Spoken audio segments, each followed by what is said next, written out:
Malappuram Kondotty മുസ്ലിയാരങ്ങാടിയിൽ school van മറിഞ്ഞ അപകടം 12 വിദ്യാർത്ഥികൾക്കും ഡ്രൈവർക്കും പരിക്കേറ്റു. ആരുടെയും നില ഗുരുതരമല്ല. മൊറയൂർ VHM ഹയർ സെക്കൻഡറി സ്കൂളിലെ വാഹനമാണ് അപകടത്തിൽപ്പെട്ടത്.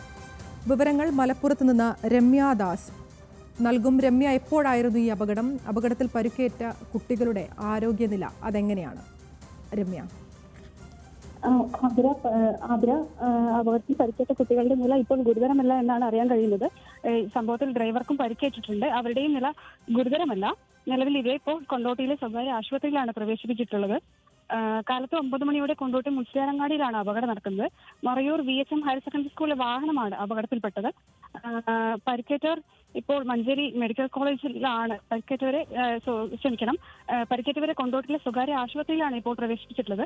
റോഡിന്റെ ഒരു വശത്തും ചെറിയ താഴ്ചയിലേക്ക് വാൻ മറിഞ്ഞ് ഒരു മരത്തിൽ തട്ടി നിൽക്കുകയായിരുന്നു. ശരി, മലപ്പുറത്ത് സ്കൂൾ വാൻ മറിഞ്ഞ അപകടം 12 വിദ്യാർത്ഥികൾക്കും ഡ്രൈവർക്കുമാണ് പരിക്കേറ്റത്. ആരുടെയും നില ഗുരുതരമല്ല എന്നുള്ളതാണ് ആശ്വാസകരമായ ഒരു വാർത്ത. വിവരങ്ങൾ നൽകുകയായിരുന്നു രമ്യാദാസ് മലപ്പുറത്ത് നിന്ന്.